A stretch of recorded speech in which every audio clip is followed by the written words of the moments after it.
పక్షవాతం ఏ వయసులోనైనా వచ్చే ప్రమాదకరమైన వ్యాధి. మనిషి యొక్క అస్తిత్వాన్నే మార్చేసి జీవితాంతం నిర్వీర్యం చేయగలదు.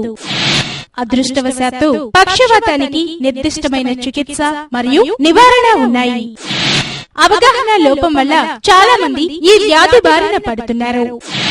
వరల్డ్ స్ట్రోక్ డే సందర్భంగా ప్రముఖ న్యూరాలజిస్ట్ డాక్టర్ పి విజయ అంకినేడు స్ట్రోక్ యూనిట్ లలిత సూపర్ స్పెషాలిటీ హాస్పిటల్ ఆధ్వర్యంలో అక్టోబర్ 25 నుండి 29 వరకు ప్రతిరోజు ఒక్కొక్క అంశం వివరిస్తారు. పక్షవాత దినోత్సవం సందర్భంగా అక్టోబర్ 23 నుంచి 29 వరకు పక్షవాతం మీద ఒక్కొక్క అంశం మీద రోజుకొక అంశం మీద ఆడియో విజువల్ ఎయిడ్స్ ద్వారా అవగాహన కల్పిస్తున్నాం. పక్షవాతం అంటే బ్రెయిన్ అటాక్, హార్ట్ అటాక్ లాగానే ఇది చాలా మందిలో వచ్చే ప్రమాదకరమైన జబ్బు. ప్రపంచవ్యాప్తంగా మనిషిని నిర్వీర్యం చేసే జబ్బుల్లో ఇది మొదటి కారణం.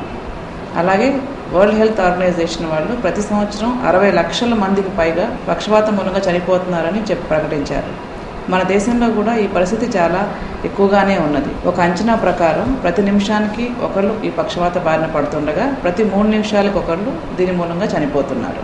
ముఖ్యంగా అభివృద్ధి చెందుతున్న దేశాల్లో ఈ సమస్య రోజురోజుకి అధికమవటం గమనించి వరల్డ్ స్ట్రోక్ ఆర్గనైజేషన్ వారు ప్రతి సంవత్సరం అక్టోబర్ 29ని పక్షవాత దినోత్సవంగా ప్రకటించి ఈ సందర్భంగా అనేక కార్యక్రమాలు ప్రజలలో, డాక్టర్స్లో, పాలసీ మేకర్స్లో, గవర్నమెంట్లో అవగాహన కల్పించడానికి వివిధ కార్యక్రమాలు నిర్వహించమని ప్రకటించారు. ఈ వరల్డ్ స్ట్రోక్ డే సందర్భంగా ప్రతి సంవత్సరం ఒక నినాదం ఇస్తారు.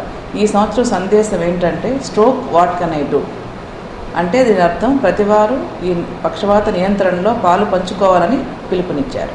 మొట్టమొదటగా మనం పక్షవాతం అంటే ఏమిటి, దాని మూలంగా మనకు వచ్చే నష్టాలు, దానికి కలిగే దుష్ప్రభావాలు ఏంటనేది తెలుసుకుందాం.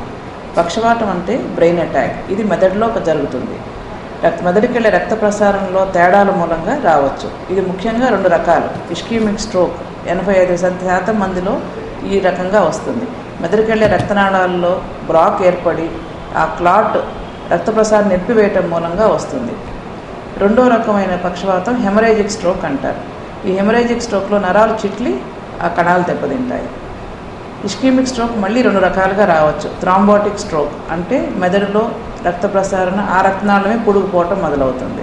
2వ రకం ఎంబాలిక్ స్ట్రోక్. గుండె నుంచి కానీ లేదా వేరే చోటు నుంచి రక్తం గడ్డలు వచ్చి మెదడులో అడ్డుపడతాయి.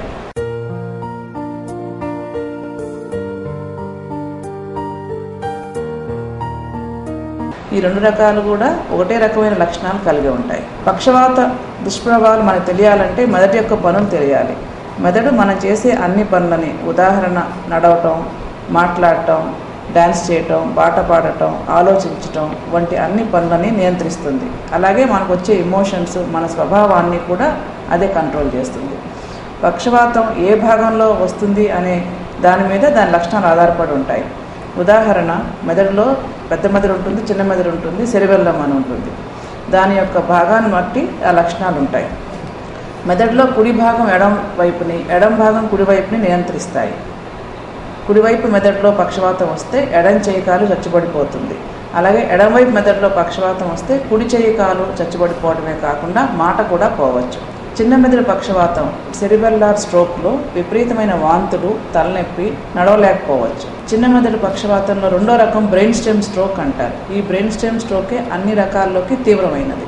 ఎందుకంటే చిన్న మెదడులోనే గుండె, మన శ్వాస ప్రక్రియలు కంట్రోల్ చేసే ఏరియాస్ ఉంటాయి. చిన్న మెదడు పక్షవాతంలో కళ్ళు తిరగటం, తూలటం, మగతగా ఉండటం, కన్ను మెల్లపోవటం, కనురెప్ప వాలిపోవటం, ఇద్దరిద్దరుగా కనపడటం, మింగుడు పడకపోవటం లేదా ఒకేసారి డైరెక్ట్గా కోమాలకు వెళ్ళిపోవటం జరుగుతుంది. పక్షవాతం వచ్చిన వాడిలో చాలామంది డిప్రెషన్కి లోనవుతారు. వారికి జీవితం మీద నిరాశ, నిస్పృహలు ఎక్కువయ్యి అందరితో మాట్లాడటం మానేసి ఒంటరిగా ఉండటానికి ఇష్టపడతారు.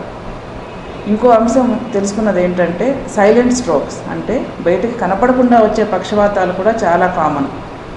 60 ఏళ్ళు పైబడిన వాడిలో ఎంఆర్ఐ స్కానింగ్ చేస్తే 10 మందిలో ఒకరికి పెరాలసిస్ స్ట్రోక్స్ లక్షణాలు ఉన్నట్టుగా కనుక్కున్నారు. ఈ సైలెంట్ స్ట్రోక్స్ పైకి తెలియకపోయినా లోపల డ్యామేజ్ చేసి మనిషి యొక్క జ్ఞాపక శక్తిని, మనస్తత్వాన్ని మార్చవచ్చు. చాలాసార్లు అది వయసు మూలంగా వచ్చిన చేదస్తం అనుకుని కొట్టిపడేస్తూ ఉంటాం. అలా కాకుండా ఎస్పెషల్లీ బీపీ, షుగర్ ఉన్నవారు ఈ లక్షణాలు కనపడితే సరైన వైద్య సహాయం తీసుకుంటే మెదడు ఫంక్షన్ మరీ దెబ్బతినకుండా కాపాడొచ్చు. పక్షవాతాన్ని నివారించండి, మెదడును కాపాడండి.